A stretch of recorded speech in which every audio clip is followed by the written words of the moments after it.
for all the world to see. A statue of a fool made of stone.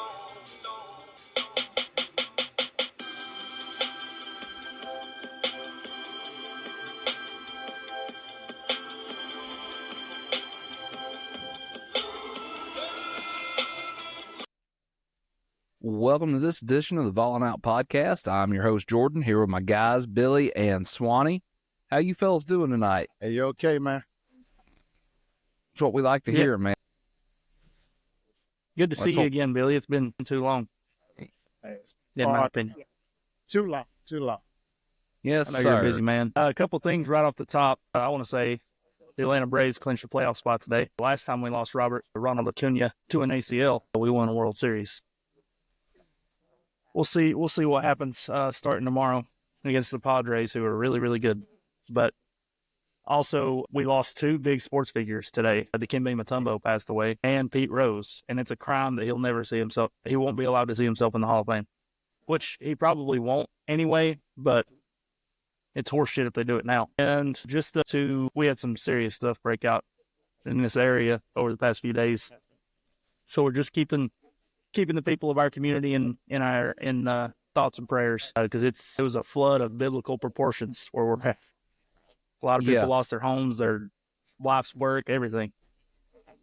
It really was, man. It was wild up here over the weekend. Just wanted to let everybody know, they're in our thoughts and prayers, all involved. I mean, it was wild up here this weekend. So absolutely wanted to get that out there. And Billy, we're glad you're good, man. I heard you just got a little bit of rain down that way. So thank God the bulk of it missed you guys.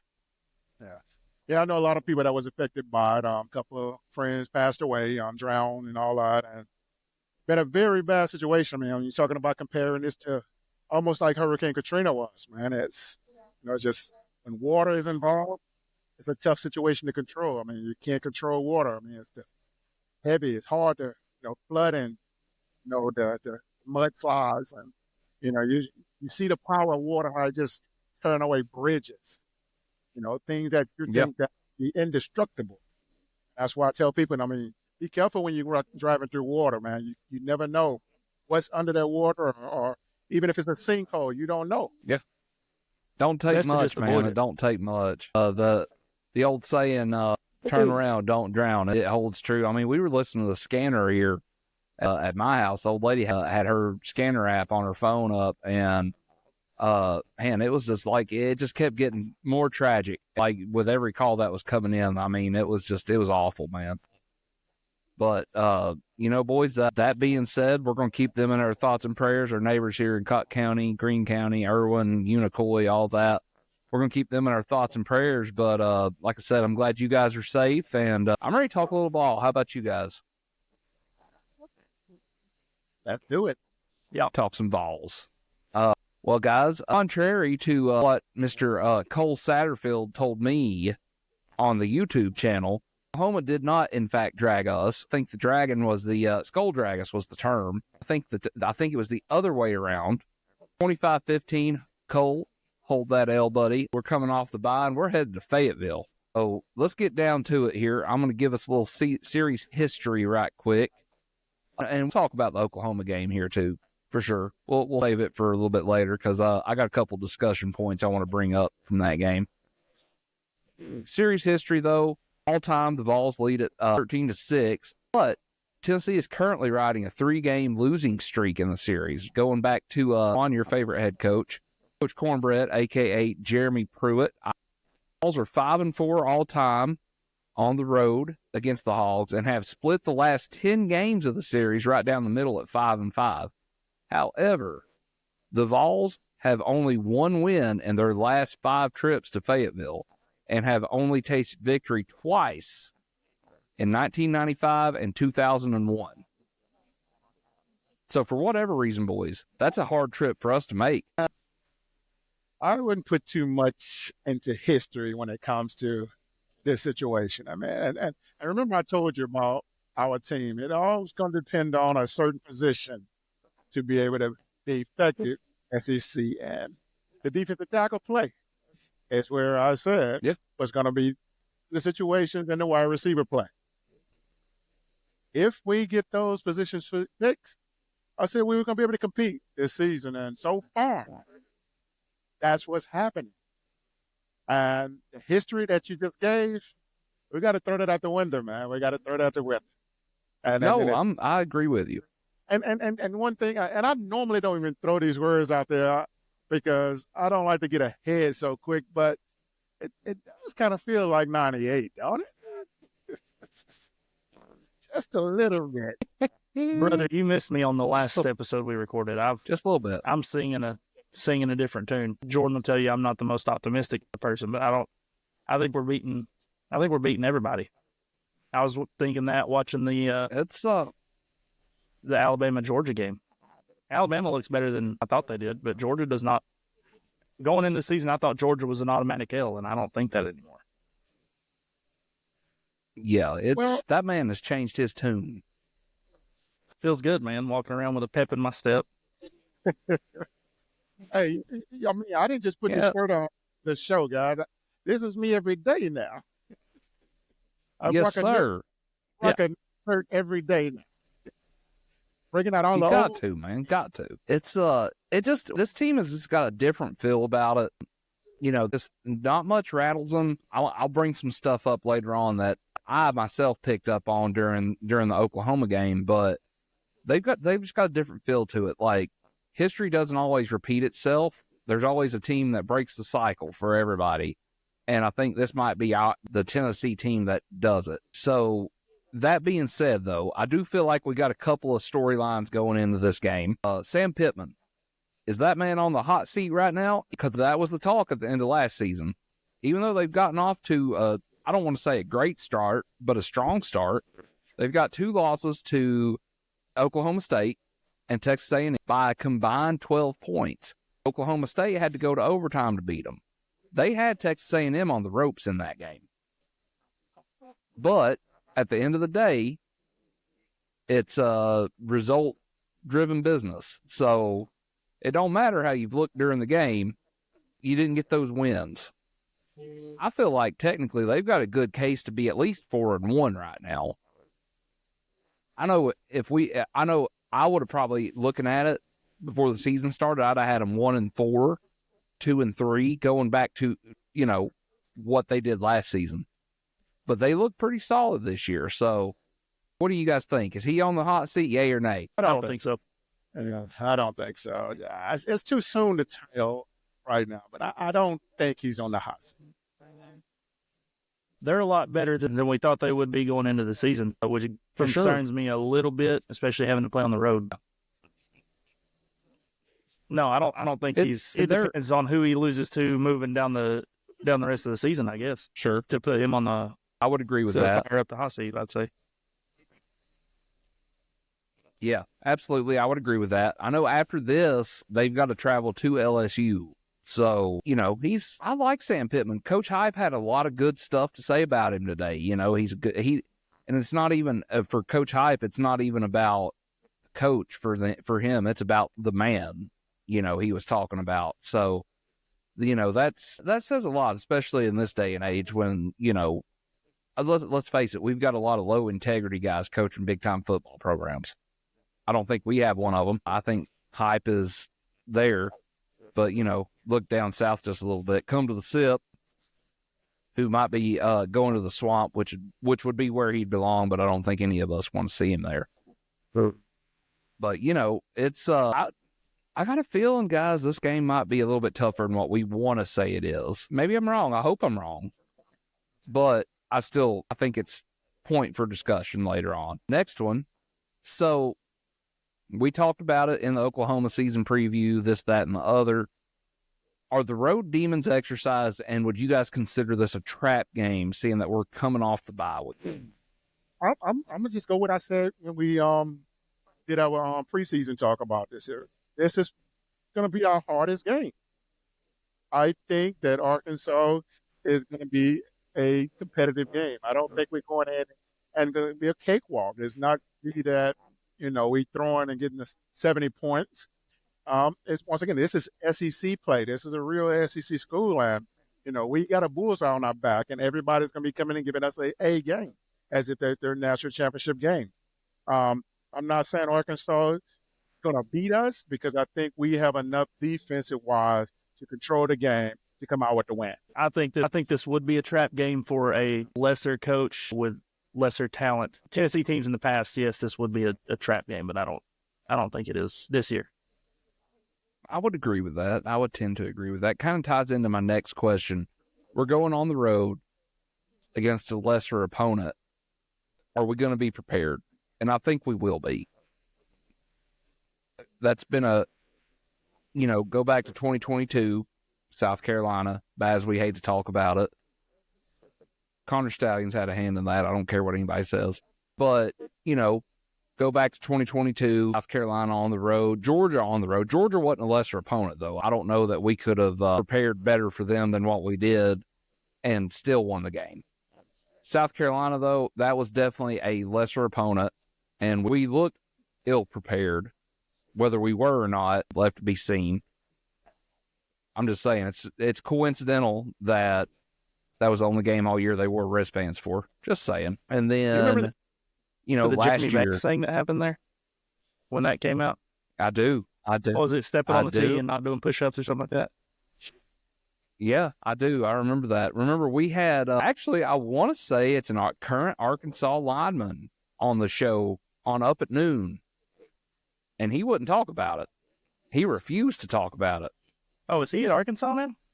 He did transfer to Arkansas. I'm going to have to text him about that. It was either Arkansas or Georgia Tech. I want to say it was Arkansas. It was Arkansas. I'll look it up.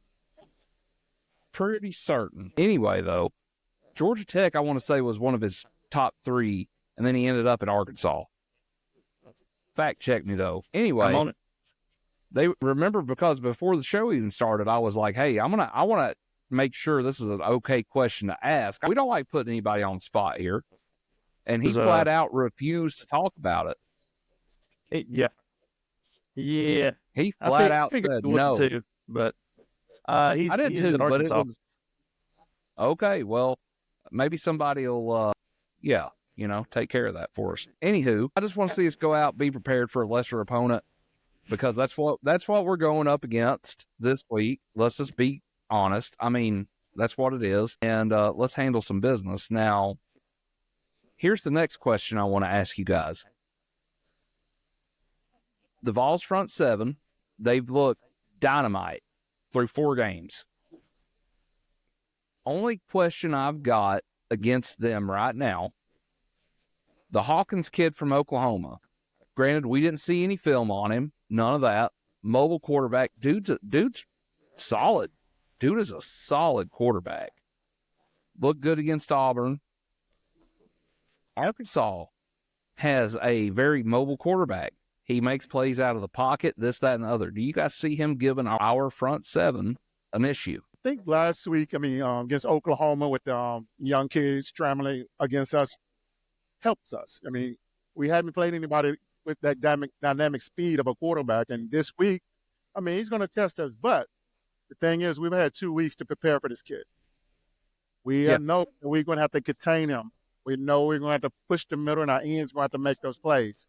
And that's why I think we're going to be okay, because that's the one position that has yet to shine this year. And supposedly our best position is our defensive ends. Our defensive ends haven't made too many plays this year. That's true. But guess what? That's true. They're going to get better, and it's his time. He knows he has to step up. He missed quite a few sacks, even though they was in his own. He missed them.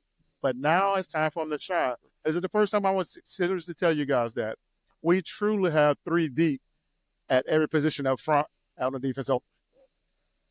That's true. That's a fact. You've seen it in that Oklahoma game. That is a fact. 100%. That's a fact. It's been a long time.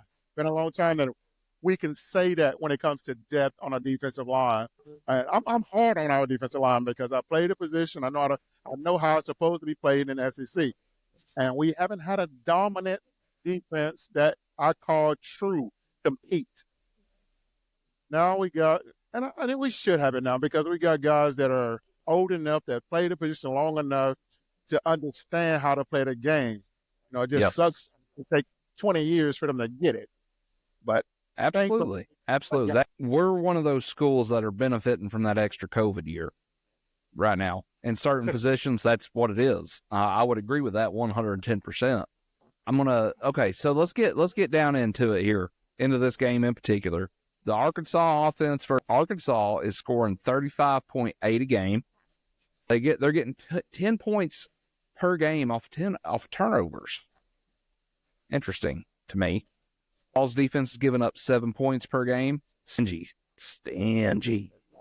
Arkansas is getting 212 rushing per game, 5.3 per carry, 283 passing per game, 7.9 yards per attempt, 14.2 per catch. So when they catch it and he's got time to get it off, they're getting somewhere with it. They've given up 18 rushing touchdowns. Arkansas has had 18 rushing touchdowns on the year, 5 passing touchdowns. The Vols defense is giving up 50.8 rush yards per game, 125 passing yards per game, 5.22 per attempt, 1 pass touchdown, 1 rush touchdown on the year, for a grand total of 176 per game. Total offense is what we're giving up right now. Here's what's interesting to me, though. Arkansas does turn the ball over. They've had 6 interceptions on the year, 12 fumbles. They've lost 4 of those fumbles. Arkansas is getting $4.95 a game. Look at their schedule. Look at who we've played. Give the nod to the defense to the Tennessee defense on that one. I mean, there's not going to be many games you're not giving the nod to the Tennessee defense on. So what that's kind of telling me is we shut down that quarterback. It's game over. They're not doing much of anything against us. They do have a good do it back there, though, with their quarterback and running back. Pass rush has an opportunity to shine in this game, though. That's how you contain a mobile quarterback. Get him down, keep him in the pocket, and we can do it. We've got the ends to do it. Well, we game plan for us up front on both sides of the ball. I think, it's going to be, I still think we'll cover the spread. I still think we'll win by at least 20 points. I don't think Arkansas is going to lay down. I know they're going to come out and compete within, the first half. I just don't think they'll be able to withstand the whole game of a 3-deep process when it comes to the defensive front and offensive front. So I think we wear them down and run the ball like I know we're capable of. I think this should be a easy victory for the Vols. I want to say easy, man, but I've been a Tennessee fan long enough. Nothing's easy. That's as bad as I hate to say it. I hope you're right, though. I do. Yeah, let me help you out just a little bit. Remember what you said about Georgia, right?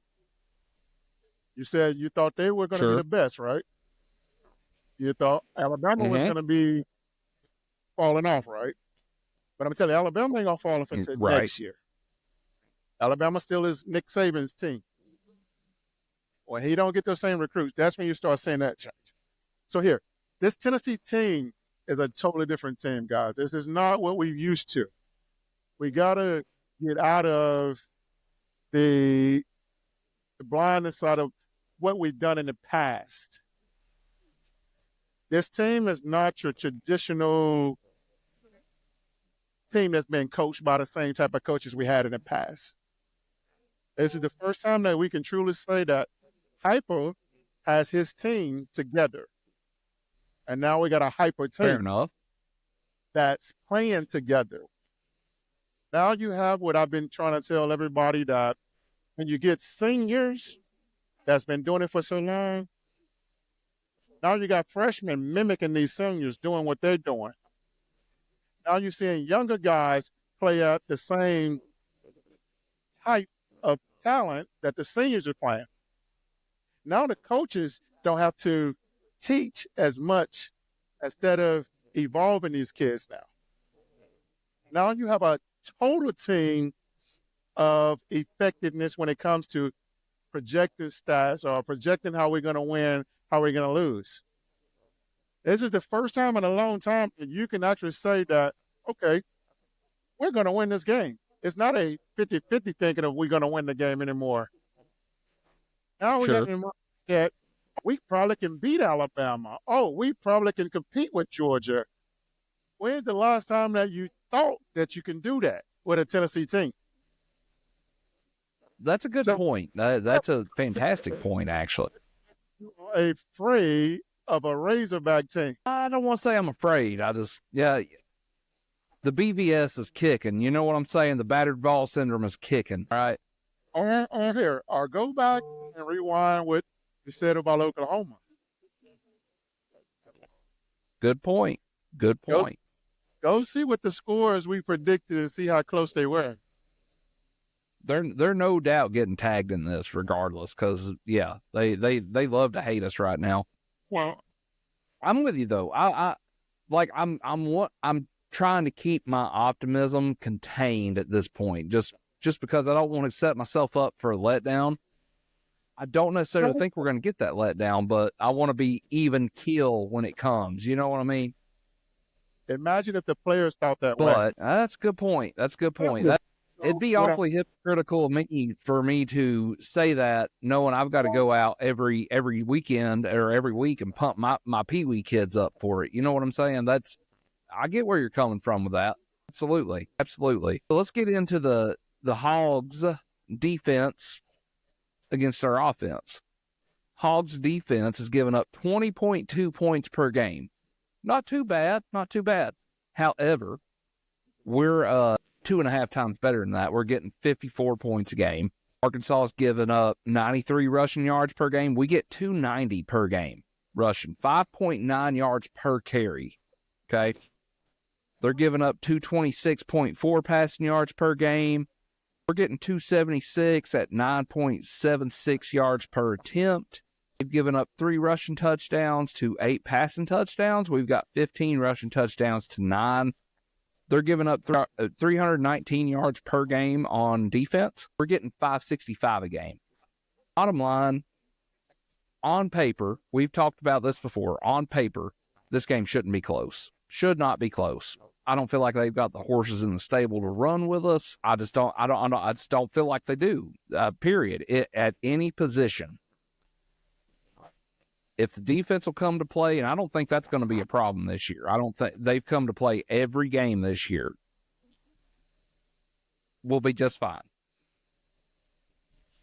Okay, so now It's going to be. Now this is the part where I'm gonna have to beg to differ on. This is going to be the first time that we actually compete with actual true defensive backs, true corners that can jam. This is our first test to see if our receivers are the real deal and we can get off the line of scrimmage and help the quarterback. This is the part where I am waiting to see. And if we can do that, this will be a blowout. If our receivers can get off the line of scrimmage and run their routes, because our offense is a timing offense. It's a timing offense. I don't care who's that quarterback. If our receivers are not getting jammed, they're going to be successful. I don't care who's that quarterback. As you saw when last week when we played against Oklahoma, the part that you didn't see where Nico fumbled the ball or 3 picks or anything like that, look and see what happened. Our receivers are getting jammed. And Absolutely. It looked like, I agree with that. here, it looked like everybody was saying, overthrow Joe. It looked like the same thing. It is the same thing, is because the way our offense is designed is a timing situation when it comes to our offense. And it all is up to the wide receiver position. Yeah. No, I'm with you on that. I could see that 100%. It's either down to timing or speed. Timing is the more important part. The speed, though, man, God Almighty, you see Thornton burn that boy on that slant route. I mean, it was done from the time he got off the route. I mean, from the time he snapped the ball, that one was done. That was impressive. We've got speed for days. I do want to give Oklahoma credit on one thing, though. I feel like defensively, they had a solid game plan. We just out-talented them. I think defensively, they had a good game plan. They kept the offense in check for the most part, but Tennessee made the plays when it mattered, and we just flat out had more talent than they did. That's the way it seemed. I think that's going to be a thing this week. Talent almost always outweighs scheme. Not always, but almost always. And that's exactly what Tennessee went to Norman with last week and did. And then defensively, dude, they had 3 points at halftime. What do you do with that? You know what I'm saying? I mean, that game was over at halftime. It really was. And that's the part that I love what Hyper did. He didn't do anything crazy. He was truly being conservative. You know, there was no reason to come out with, open the playbook up or, score 100 points or whatever. There's no purpose for that. Me personally, I mean, I probably would have took Nico out the game. Just because of, there's a chance of him getting hurt. But Sure. I like what he was doing. Hey, let's see what he can do under pressure. So that kind of brings me up to my next talking point. I've got some discussion points here. I was talking to a lot of my friends there, last weekend about the game and whatnot, or weekend before last. They were kind of upset we wasn't putting up more points. And I'm like, well, okay, so are we going conservative or are we playing smart ball? I'm going with smart ball simply because, like you said, to me, there was no point in going out there and hanging 50 on them. That 22-3 lead might as well have been 40 at one point because the defense was all over them. I mean, all over them. No sense in showing your hand if you don't have to. It's kind of like our old Kenny Rogers used to say, got to know when to hold them, know when to fold them. We were just riding it out. I will say, at one point, it got close enough, not even really close enough, but, within 10 points, I'm kind of like, I wouldn't have minded seeing us put up another touchdown. I wouldn't have minded it at all. Just to say, hey, this was not a 10-point game, because it wasn't. But Hype even told Nico in the post game. I'm sure you guys have seen the video of him running around the football field afterwards, and he just said, hey, I let our defense basically do work. You got a defense like that, you might as well let them. Put it on them. They'll shoulder it. Let's do it. I don't think we'll see another game, too many more games where, we put up 50 or 60 unless we have to. Alabama, Georgia might be one of those games. But I feel like, yeah, it was a little conservative, but at the same time, it was smart play calling on Hype's part. You don't have to. You got the run game going. Get them going, Shout out Cole, because he was like, oh, you guys didn't have a run game. Sir, we doubled up your run game. Just saying. One thing, we've been seeing a lot out of Hype this year so far. He seems really locked in. And I think that we're seeing that reflected in the team, how they're playing, how they're going about business, which is why I'm not worried about Arkansas being a trap game or whatever. Also, shout out to Oklahoma, who helped donate to the relief efforts here in East Tennessee this week. Yes. Random place to interject that, but yeah, I just thought that was a really cool gesture by them. Well, I'm old school when it comes to football games. I come from an era of if you can't score, you can't win. So I don't care if it was 7-0, a win is a win. We do whatever it takes to get the W. Of course, scoring them many points, I love it. Like it's the old school saying, hey, offense sells tickets, defense wins games. I take that any day. But defense is my specialty. I love it. I love what we're doing on offense. But, if we win the game 35-20, I'm happy with it. We win the game 17-10. Yes, sir. Now, I don't like being on eggshells and have to come back from behind or hold on to a win or that we down, we up 13-10, and that's different. But if we got a okay lead, I can handle that, the defense that we have. Sure. That's I'm the same way, but almost at the same time, I enjoy watching those Tennessee games because I'm so deeply vested in it. where it's like, okay, are we going to come from behind? You know what I'm saying? Like the fan in me is like, okay, let's see what's about to happen. You know, this is where legends could be made right here, you know, but at the same time, I'm like, man, it's going to make, Vawlin Out a lot easier to do this week whenever, we hang 60 on somebody and blow them out, you know, but it's, I do think we're in for a fun ride the rest of the way. The schedule after watching this week, the rest of the games, I think we're all in some sort of agreement that Georgia was not necessarily a guaranteed loss, but a probable loss. After watching I thought them, it was guaranteed. I will second that because I would have said probably more than likely, but after watching that game Saturday night, I'm still, it's going to be 50-50. You jump on them early. I'm 50-50 with those games. Yeah. Because I understand how football works. I mean, yes, they have more talent or whatever, but you still got to go out and play the game. Still got to go to play the game. I mean, everybody has to win their battles, and these past years, everybody on our team haven't won their battles. One person win, that's not going to get it against Alabama or Georgia. You got to have 9 out of the 11 on both sides. We can't have it where, the whole offensive line is beating every defensive lineman. We can't have that anymore. We got to get it to where absolutely. we're winning the 50% battles where it's 60-40. Yeah, I agree with that 100%. I think as far as the talent level between those two and everybody else being us and down, I think Tennessee has made that step to where it's more of a, here's Georgia, here's Alabama, Tennessee's right here. It's minimal now as far as the talent difference and all of that. I'll tell you this though, I'm gonna go. When we beat Georgia, I want to go. I want to get what's the dude? What's the YouTuber's name? Dr. Lou something or other. I know you guys have seen him. We're gonna get him on here. We're gonna get him on here.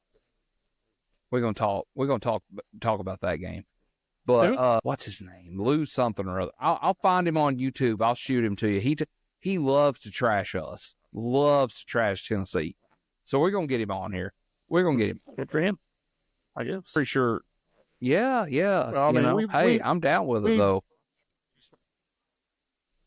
Long time we have been in a situation to be trash talk. Right now you don't hear anybody talking trash. That's true. They are the ones that do now. They do it because they're scared. Yeah, they are. I mean, they know Tennessee has the team to compete. They have it to compete. It's been a long time. Yes. Been a very long time where we're able to compete. And once again, I'm going to say we got the DTs and receivers to do it. It's been a hot minute, but we're there. We're there for sure. So my next point, my next discussion point, ball security in the pocket for Nico. He had two fumbles against Oklahoma. Is that going to be an issue or is this corrected? I do want to say this though.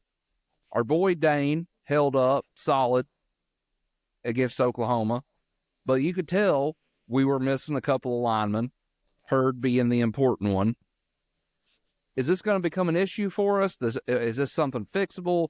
I think it's something fixable, but it could have cost us dearly against Oklahoma. We're getting into the meat of the schedule now. Is this do we fix this issue? Nico fix this issue? What do we go? Where do we go from here with that? It's going to be here. I'll give you a situation when it comes to Nico or any other quarterback that's going to play under hyper. It's going to depend on the wide receivers. I'm telling you guys, if these guys are not getting off the line of scrimmage, we're going to see what we saw with those fumbles. Here, and I'll give you an example of the same situation. If this is the same team that we're playing with right now, and if Joe Milton was back there quarterback and he did the exact same thing, who would you blame it on? It would be Milton. I mean, just because just because of the position he plays. That's where it starts and where it ends. So think of this situation right here. How many times have we blamed Nico for those mistakes he made? No one has blamed him for that. That's true. That's true. He held the ball too long, or he overthrew the receiver, or he just didn't pick the right guy at the time under pressure. That's true. That's true. But he hasn't been in college for 15 years like Joe was. It doesn't matter. It does not matter. He's under the same guidance, the same offensive coordinator. It doesn't matter. You can be a peewee, you can be an old school. If you don't go through the same training, you would never understand that situation. He's going through the same training. Just because he's been in school for 100 years, that's not how it works. It does not work that way. Here, I'll give you an example. Billy's like, what's the linebacker that we had? Henry Toto, different defensive good coordinator. point. He gets down to Alabama, he gets drafted. Now he's starting right now. Joe Milton, where's he at right now? Third string for the Patriots. Drafted. It makes a difference, guys. It's not. Sometimes it takes a certain guy to train or teach a person for them to understand the game of football. It just like your job, like what we're doing right now. We as podcasters, we didn't just start this and be like, I was good at it, or we understand how to do it. We was like, oh man, we got to go on live. We're gonna do this here. We've gotten better over the time. We learn from each other, and we figured it out. That's true. It's the same players, same with the football players, quarterbacks, same thing. Under Hyper's coordinating or his teaching or his teams, it depends on the wide receiver play. Yes, the offensive line makes a difference too, but they're not going to call a play that the offensive line can't block to help these guys out, especially the quarterback position. And that's why I say this truly is our first extra SEC game this weekend. I don't count last week as an SEC game. They knew. Ooh. New Billy kids on the coming block. in hot. I get it. New kids on the block. No, I agree with you. Like, I mean, Swan will tell you, him and I have gone at each other millions of times over Joe. Just coaching matters. It don't matter what position you're at. Coaching matters. And Joe's getting that coaching now. I think Nico, they were talking about it in the NC State game and the Oklahoma game, all of it. You could not build a better quarterback for Josh Heupel's offense than Nico. And that's what Plain I'm and saying. simple. It was like he was handcrafted for it. And that's why I'm going to be hard as hell on Nico. Because of that statement that you just said, right? That statement that he is groomed for this offense. Here, think of a player right now that has been talked about, drooled about, that has hyped up this much as a athlete since LeBron James coming to high school. Ooh, that's There's not been one at. There's definitely not been one at Tennessee. no. It's been a long. No. Think about that. Who can you think right now that they talk about as much as Nico since he's been at the University of Tennessee and the world has talked about Nico?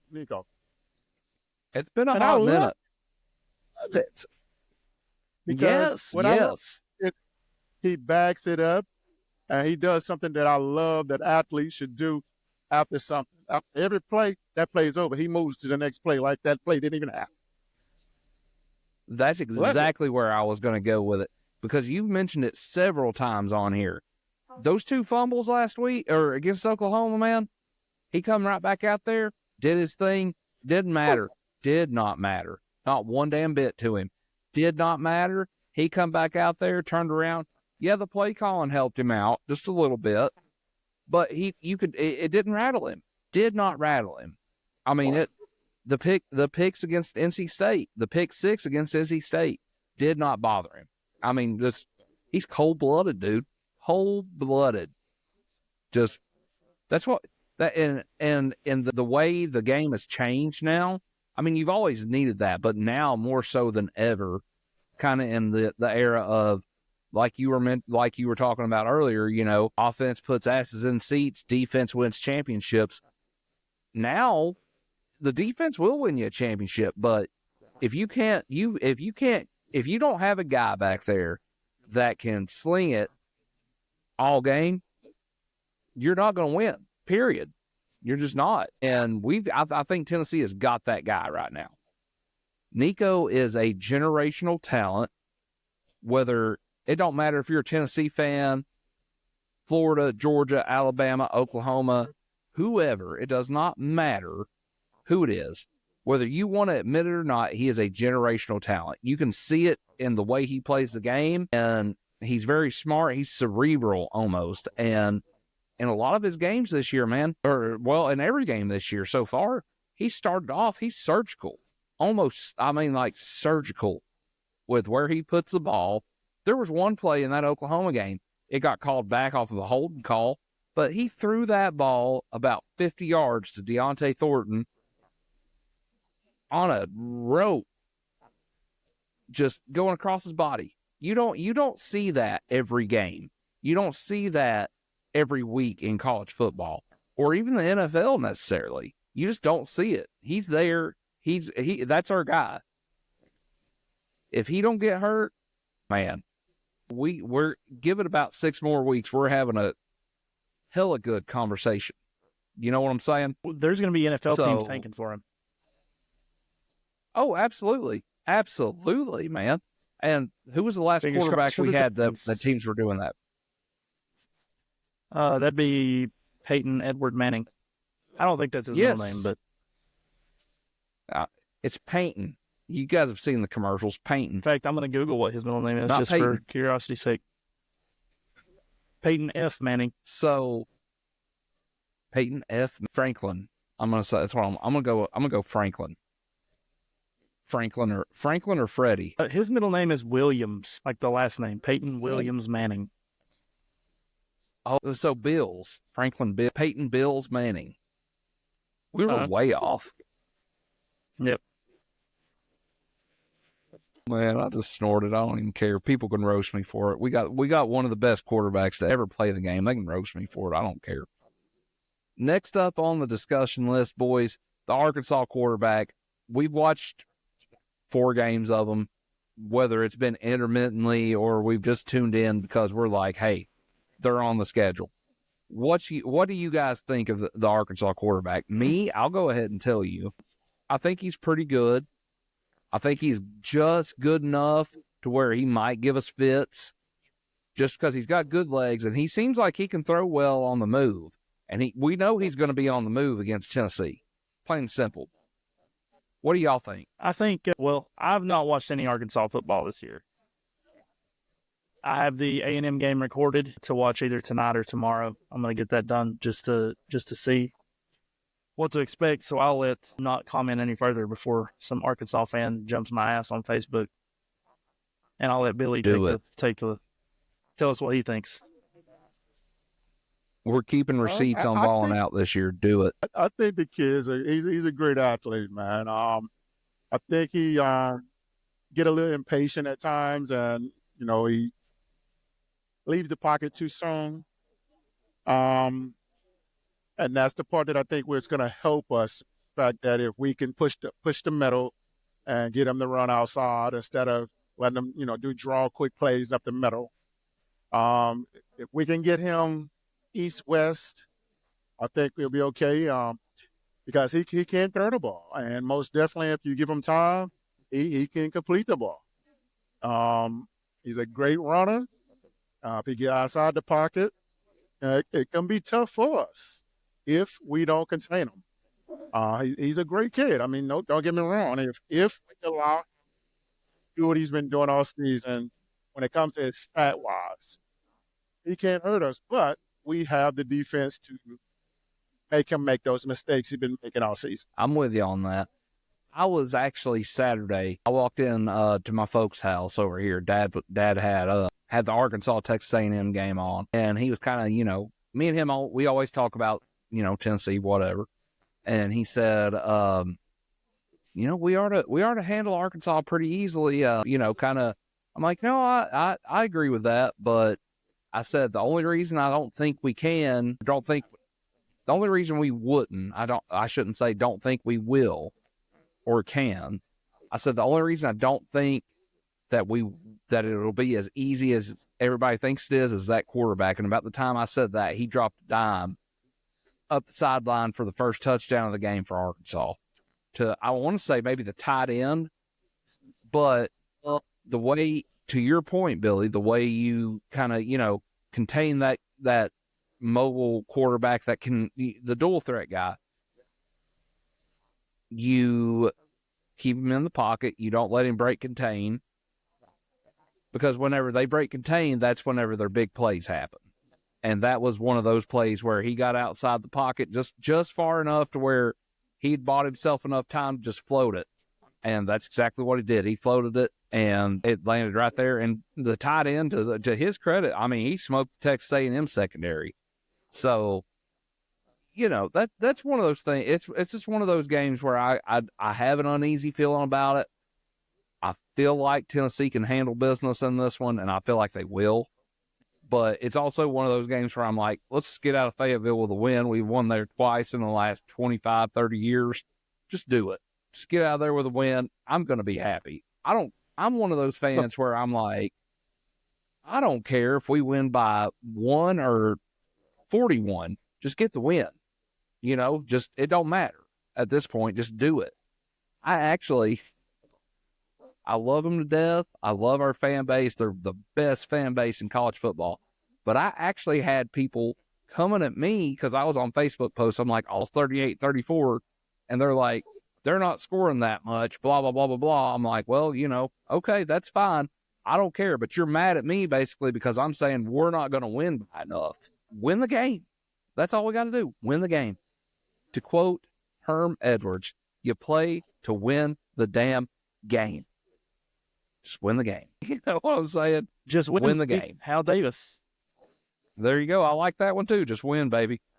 So, all right, fellers. That being said, let's get into, I want to do something a little different this week. We got a pretty solid SEC slate this week.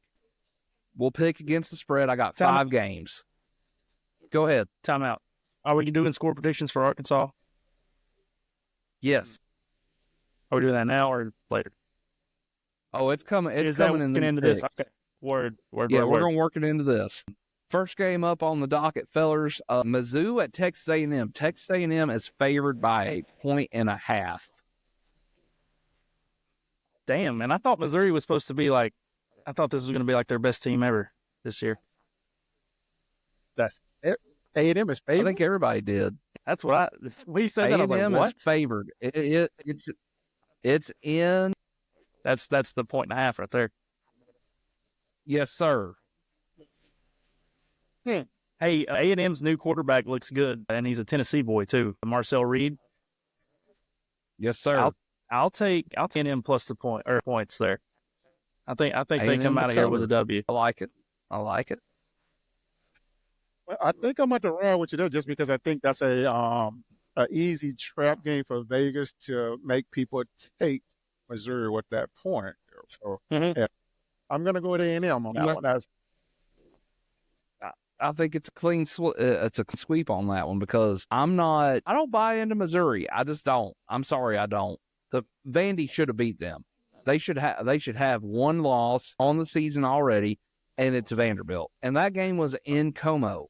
So yeah, I'm with you guys on that one. Clean sweep on that one. Next up, we got Auburn going between the hedges to Athens, Georgia. 24.5-point favorites. What are y'all thinking? If Rivalry game, nonetheless. Auburn defense can show up. I think Freeze will show up on the offense and keep up with them. Georgia still win the game. I don't think they're covered though. I just don't think Auburn's very good. They've still got a lot of things to work out. The game against California and who they played the week after, Yeah. I forget, but they've just not looked very good. What did you say the spread was? 24.5. Yeah, that's a lot of points. I think I'd still take Georgia though. And see, I tell I'm you with you. why I don't think they're covered, just because anytime a team loses like that to a rivalry like the Alabama Georgia game, and then you come back and then you got them playing Auburn, and the spread is only 24.5 against a Auburn team that's not good. I'm not going to say anything. That spread should be easily 4 or 5 touchdowns, to be 30 something, and that's another trap line where Vegas like, let's give them an easy line that we know they would cover. And especially Georgia coming off of that game this past weekend. I would hate to be the team coming with Georgia on the schedule after that. That's not going to be pretty. So I see them winning I say they win by 13, 14 points. I think I'm going to run with Billy on this one, just simply because I think this is one of those games you find out just how good Georgia really is this year. Because years past, they're coming out, the last couple of years, they're coming out getting dominated, doggy style. All right, you don't want no part of Georgia. I don't know. We're gonna find out. We're gonna find out this week. I'm gonna take the 24.5. I bet it grows. If it goes down to 22.5, take Georgia. I don't think, but if it stays about where it's at or goes up, by all means, I'm taking Auburn. I'm taking Auburn. Not on the money line, but Now that is a lot of points. But if it goes the way you say it go, if it goes down, I'm most definitely taking Auburn. okay. All right. You really think that Auburn is enough to change the spread to go down? No. If anything, that line should go I don't up think they're good enough before to do it. I think kickoff Vegas time. is getting If it enough goes down, money. you better put your If that spread gets that 20 game and is a in half, Athens too. That's 21.5. Yeah, I don't know. I still got to go with Auburn. I'm gonna say if that spread keeps going up, if it goes to 27.5, 28.5, because the money's going on Georgia right now. If it goes up, Stick with Auburn. If it goes up to 29, 40 points, I'll take Georgia then. If it goes down 14 points, give me Auburn money line. Billy's going bold. Going bold. All right, fellers. Next up on the docket, Ole Miss at South Carolina. Ole Miss is a 9.5 point favorite. That's true definition of a trap game. I'm going South Carolina. I'm not going to lie to you. I hate them, but I'm going South Carolina. Lane is known for dropping. We've talked about this before. Lane is known for dropping games he shouldn't. Last week was one of them. This is another one. And then he rights the ship when it don't matter. well, with the 12-team playoff, they're still going to be playing for something, even if they drop this game.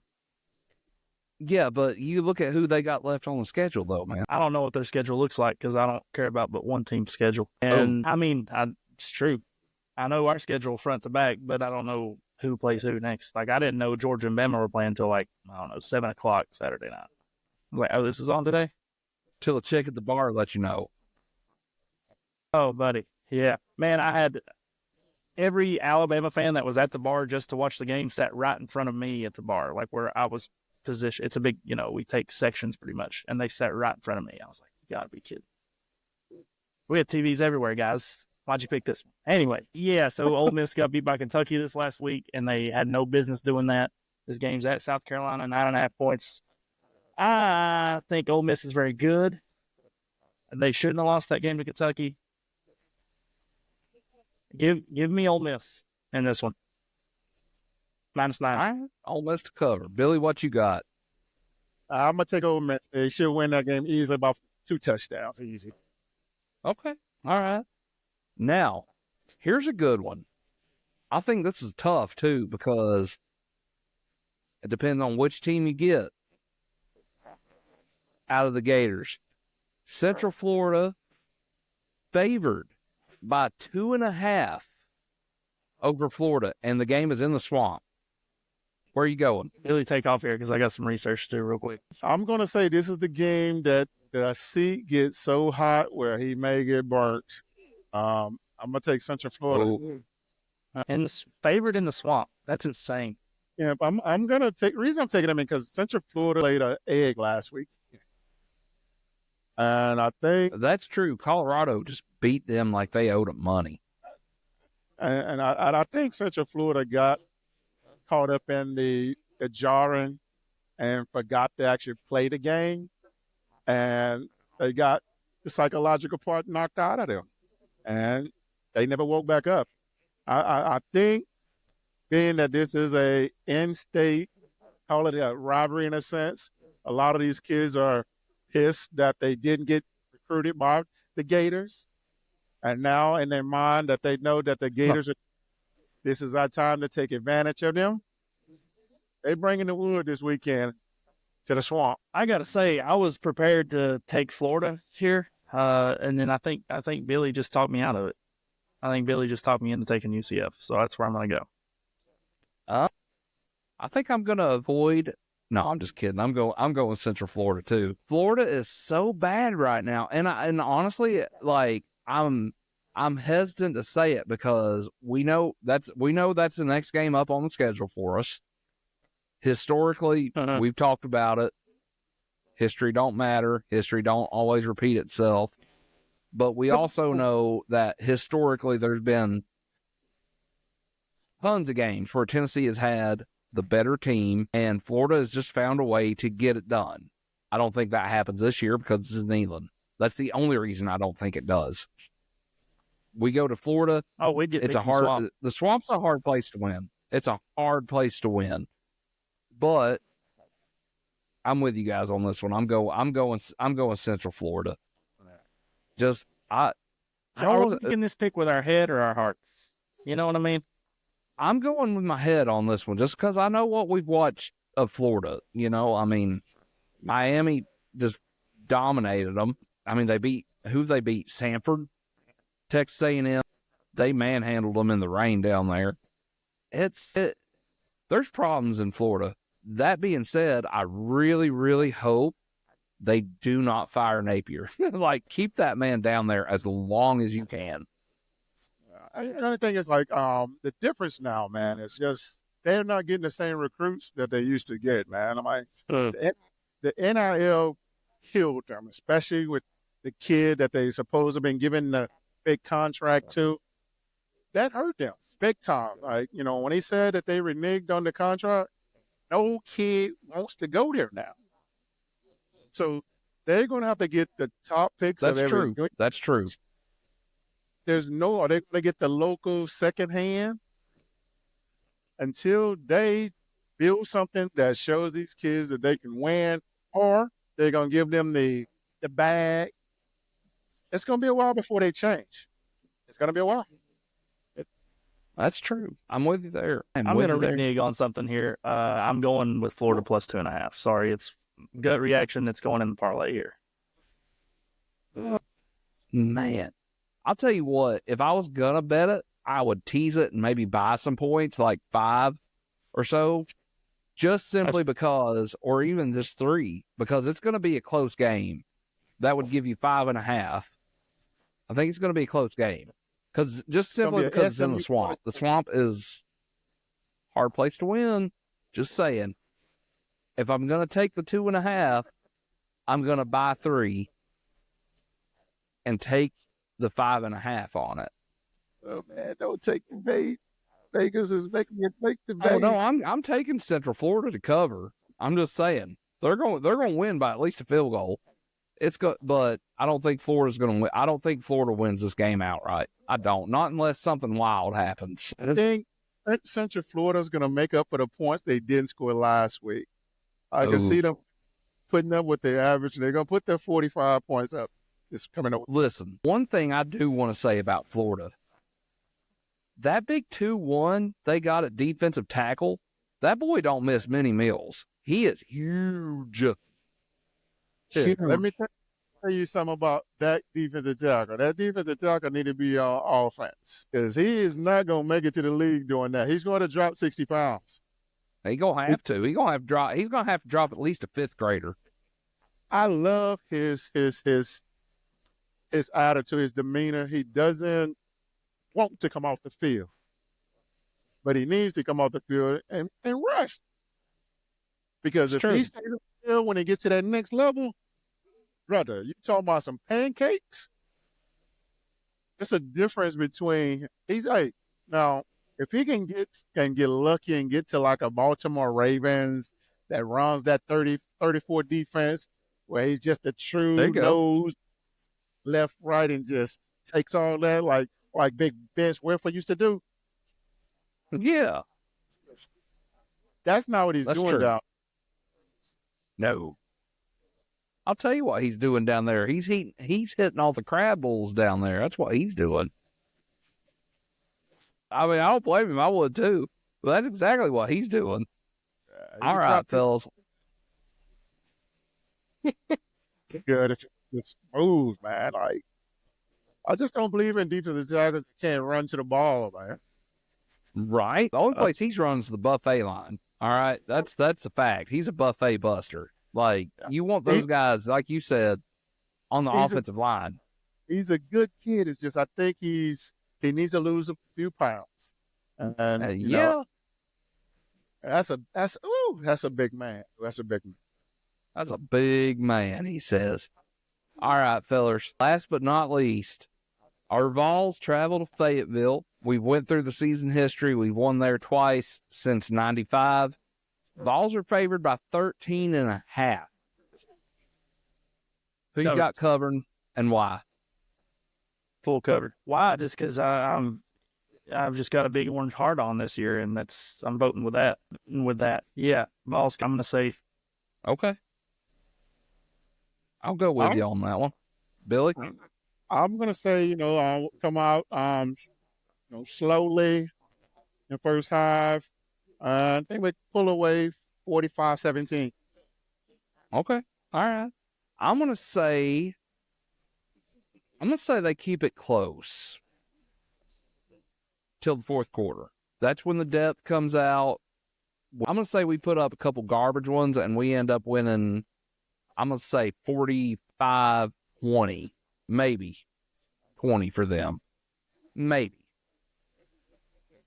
45-17, 45-20. Either way, we're covering. We throw up one late to make it look a lot better than it was. It's a road game, though, in the SEC. Get the win. That's all that matters to me. I don't care at this point. I do think I'm going to throw this. What was that? That was some squalling tars. Squalling tars. Billy, did you hear that? It must have been around here, Jordan. It must have been. I heard it. That's wild. I'm gonna say 45-20 Vols. Either way, we're covering. That's got the win. Look solid enough to get the dub, and look convincing doing it. Vols are number 4 in the AP poll. Hey, who knows where we're at this time next week? Florida did get announced as a 7 p.m. kickoff. You know Neyland's going to be rowdy for that one. Yeah. Yeah, but Swan, you and I may have to get together for that one, sir. We'll do it. Let's just to let everybody know, I did put my money where my mouth is on these bets. Look at it. Just I like $10, it. I like it. It's in there. Hey, I think that may be something we ought to start doing on here. The Vawlin Out parlay. You know what I'm saying? I'm down with it. We can cook us some up. Oh yeah. One last thing I want to bring up before I meant to bring it up last time we recorded, Jordan, but did you see that ticket prices are coming up at Neyland Stadium next year? They're adding a 10% talent fee. Yes, I've seen that. I mean, it's going to be something that, Tennessee's kind of setting the trend here because it's coming to every school, I'd say. Well, it's already at every school. They just made Tennessee look like the bad guy. That's true. That's true. That's true. Well, I think we'll eat it all up. All to be, we're winning.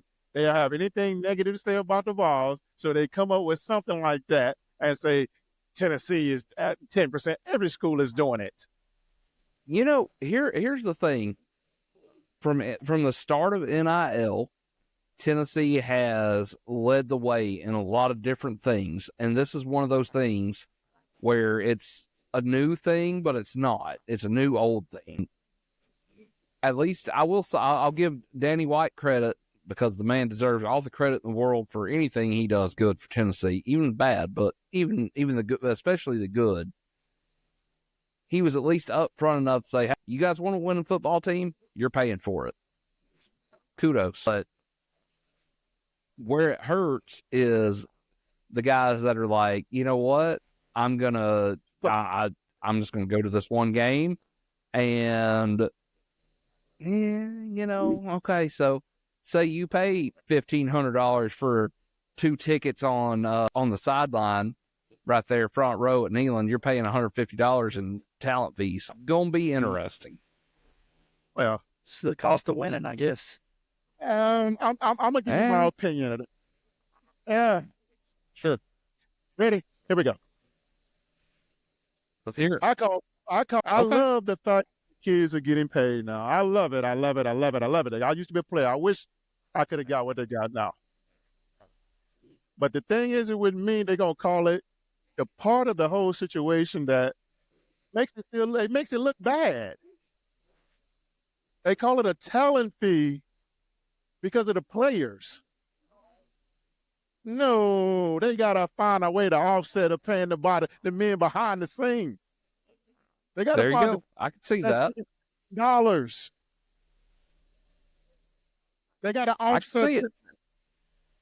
Why would they call it a talent fee when the kids get the NIL? Think about that. I can see that. So how do you separate that 10% and play those kids equally then with 10%? I can see that. Basically, you're paying with that 10%. You're paying the bag man. Somebody, come on now. There's no way you're gonna say now. All of a sudden, you can say, "Let's just raise them 10%," and where does money go? So, like to me, I know where all the money goes. I went and was when Mike Hamilton in there, I shadowed this man. I saw where all the money came from. I saw what the money goes to. I didn't know that money went to certain places. When I played, I'm like, oh, really? I didn't know that they actually raised to actually pay for these kids' scholarships. I didn't know that. That. But when you try to say, and you put that on the fans now because we just not start winning, why not put that fee on it when we got 3 years of winning? Why don't you? I get that. The thing is with me, what pisses me off I about follow it is a fan about it. I love it as the kids are getting paid. But why did the world use us as a scapegoat to say that we have to be first one that announced that? Why wasn't it Alabama? Why wasn't it Georgia? The ones that are actually winning, that charging the same 10% raising their tickets. Sure. They wanted to make. I'll tell you why. That's the way the world are. They hate Tennessee. I'll tell you why. That's one reason. They hate that. If that was the case, there'd be like, I don't know, 7, 8 dozen sets of Dodge Hellcat keys on Nick Saban and Kirby Smart's desks right now, because they're driving around. They were driving around in their NIL money. I'm just saying. But no, I get where you're coming from. I hope that if they're going to do this, they with the 10%, even if it's just minimal, they take that 10% for some of the younger kids or some of the kids that aren't getting those big NIL deals and split it across some of them kids that are, not necessarily getting them some of the walk-ons that work their ass off every week in practice, whatever. If they're smart with it, they could do it. I'm not necessarily saying give them like a participation trophy, but they're out there giving their all, doing what they got to do. If they're smart with it, that 10% talent fee could be a good thing. But I see where you're coming from too. Because the 10% fee, it doesn't hurt anybody but the fans. And the fans are accepting it. Like, that's the thing is, as long as we buy it or pay for it or anything, it's going to stay that price. It's going to keep going up. It's not going to go down. If we pay, they know they're going to keep right. Exactly. When does it stop? Like, now, who are we going to blame on that? Right, right. It's we as control the price. We buy it, they're going to keep on releasing it. That's true. That's true. You know, it's like you love our Rogers. That's it, buddy. That's it. Well, fellas, that being said, I think we've had ourselves a phenomenal episode tonight. Let's close this one out how we always do, with a big old Go Vols. Yes, sir. Builds the asses, baby. Go Vols.